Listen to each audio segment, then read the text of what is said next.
बल्कि सृष्टि के आदि और अंत का वो शाश्वत सत्य है जिसमें महाकाल सृजन भी है और संहार भी। प्रकाश, ध्वनि और दृश्यों के संगम से महाकाल की सर्वशक्तिमान उपस्थिति हर हृदय में स्पंदित होगी। आपसे निवेदन है कि अपने सेल फोन्स को साइलेंट मोड या फिर ऑफ कर दीजिए ताकि इस शो का आप भरपूर आनंद ले पाएं। इस शो के प्रस्तुतकर्ता है उज्जैन स्मार्ट सिटी लिमिटेड, निष्पादक है मध्य प्रदेश पर्यटन।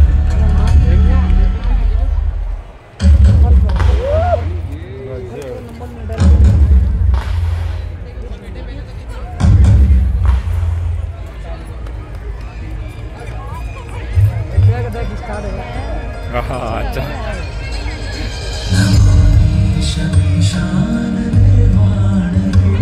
अच्छा ये जो बने लाइट, हाँ मोबाइल बहुत दिख रहा है।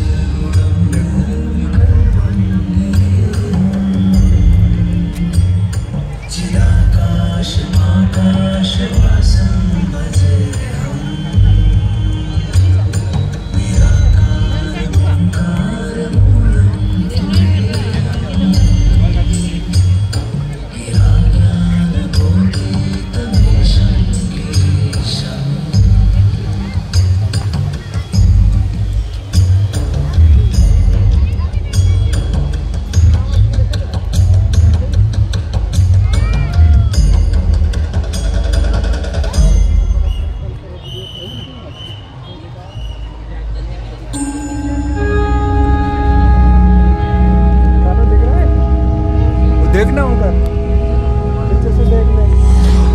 आदिदेव, किरात, शंकर, जटाधारी, मृत्युंजय, विश्वेश, त्र्यंबक, महारुद्र, नीलकंठ, महाशिव, महाकाल, महेश।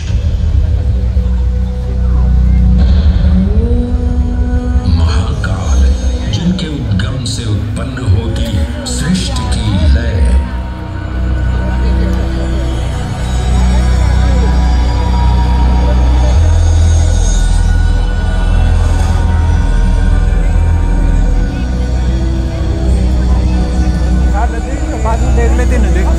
जिनकी मौनता में सन्निहित है समस्त ब्रह्मांड की माया।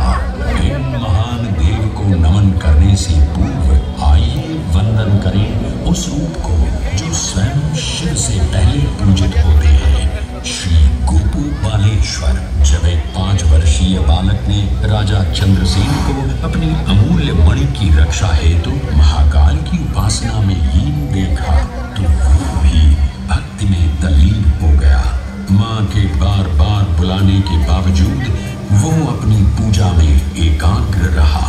उसकी श्रद्धा से प्रसन्न होकर भगवान शिव स्वयं उसके घर लिंग के रूप में प्रकट हुए। इस बालक की भक्ति से प्रभावित होकर चंद्रसेन सहित अन्य राजा भी वहां पहुंचे, जहां स्वयं भगवान हनुमान ने भी दर्शन देकर उद्घोष किया कि इसी वंश में नंद जन्म लेंगे जिनके पुत्र होंगे विष्णु भगवान के अवतार श्री कृष्ण। ये परंपरा न केवल बाल भक्ति की प्रतीक है बल्कि गुरु शिष्य परंपरा, तांत्रिक साधनाओं और क्रमिक पूजन की विधियों से भी जुड़ी है। मंदिर परिसर में स्थित एक छोटा मंदिर श्री गोपू बालेश्वर महादेव मंदिर आज भी इस घटना की स्मृति को संजोए हुए है। महाकाल जो हर परमाणु और कोशिका में है, हर पल हर क्षण में। महाकाल जो है इस महानगर उज्जैन और नदी शिप्रा के कण कण में। आइए सुनिए उसी पावन नदी शिप्रा से महादेव की अद्भुत गाथा।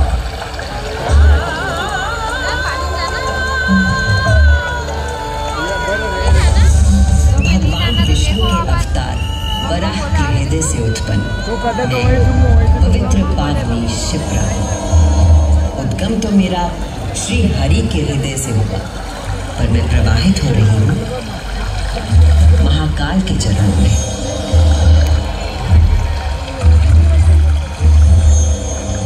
पुराणों में मुझे कई नाम प्रदान किए गए हैं, जबरदन, पापधाम, अमृतसंभवा और शिप्रा।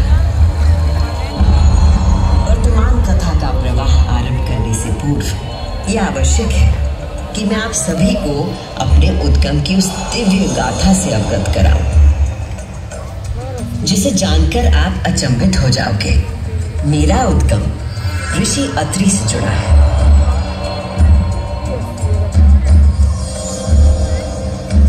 जो सप्त ऋषियों में से एक है। जब ऋषि अत्रि ने उज्जैन में 3000 वर्षों की कठोर तपस्या पूरी की और अपनी आंखें खोली, तो उन्होंने देखा कि उनके शरीर से 2 महान प्रकाश धाराएं निकल रही थी। पहली धारा आकाश की ओर गई और कहा जाता है कि वो चंद्रमा में परिवर्तित हो गई।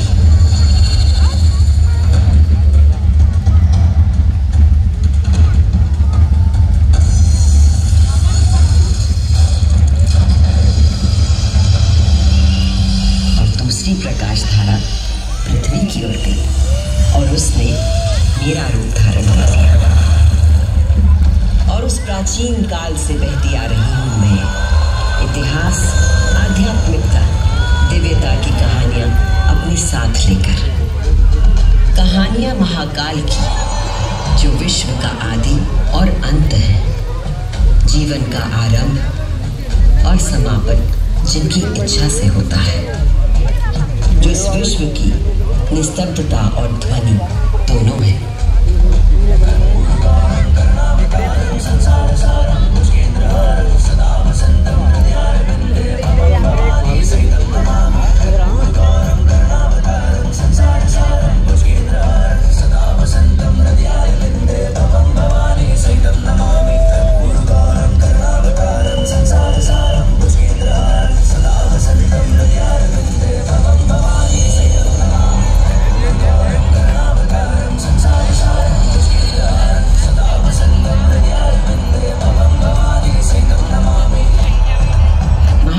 महागाथाएं इतनी विस्तृत है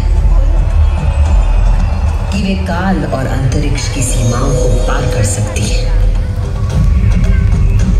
और आज मैं आपको इन कथाओं का केवल एक संक्षिप्त अंश प्रस्तुत करूंगी, केवल कुछ चुनिंदा मोती। समस्त सृष्टि महाकाल की अद्वितीय चेतना का संचार है, परंतु जिसके हृदय में स्वयं महाकाल की दिव्य चेतना प्रवाहित होती है, वही है मेरे तट पर स्थित उज्जैन। स्कंद पुराण में अवंती खंड के अनुसार अवंतिका यानी उज्जैन सप्त सागर के अस्तित्व के बारे में बताया गया, जिनमें से एक है रुद्र सागर।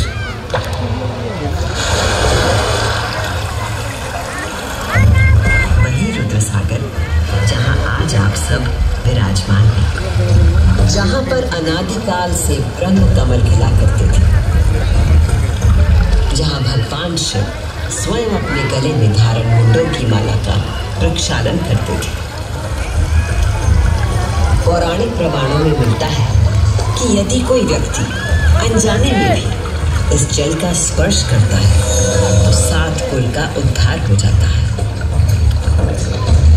संत जन को मोक्ष और जीव को अकाल मृत्यु से त्राण देने हेतु अवंतिकापुरी में अवतरित देवाधिदेव महाकालेश्वर को मैं कृतज्ञ वंदना अर्पित करती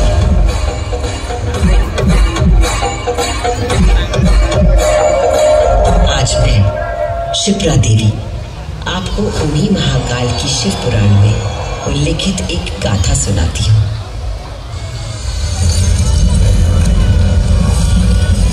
ब्रह्मांड के इतिहास में हमारी आकाश गंगा में भगवान ब्रह्मा और भगवान विष्णु के बीच श्रेष्ठता को लेकर प्रचंड विवाद हुआ।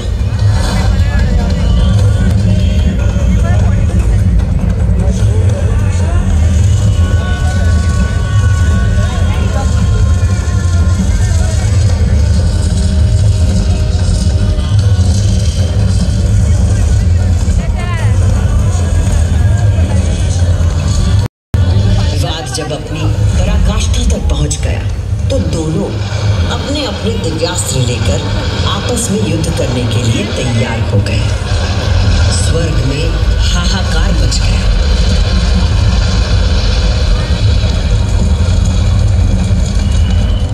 दिव्यास्त्र चलने से संपूर्ण जगत पर प्रलय का आना निश्चित था।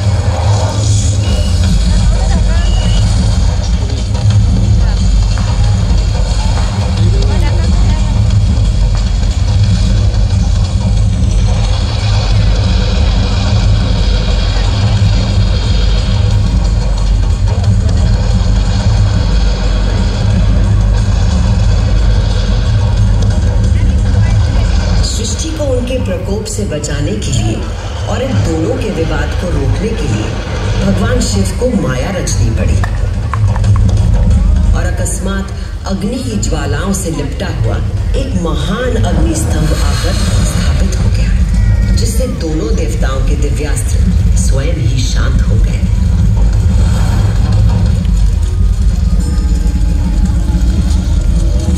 एक ऐसा अग्नि स्तंभ जिसका ना कोई आदि था न अंत था।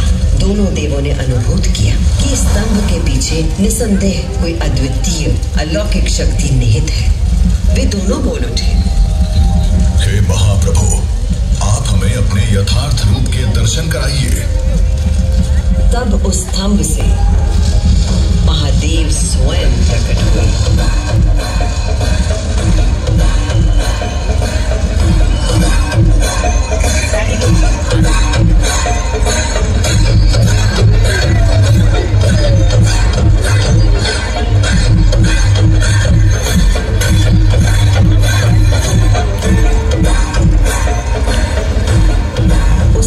और विराट रूप के पंचमुख थे और प्रत्येक मुख में 3-3 नेत्र प्रकाशित हो रहे थे। उनके भाल पर चंद्रमा का मुकुट था और मस्तक पर जटा। उनका कंठ नीला था और उनकी 10 भुजाएं थी। उनके अंग समस्त आभूषणों से सजे थे। उनके मस्तक पर भस्म का त्रिपुंड था।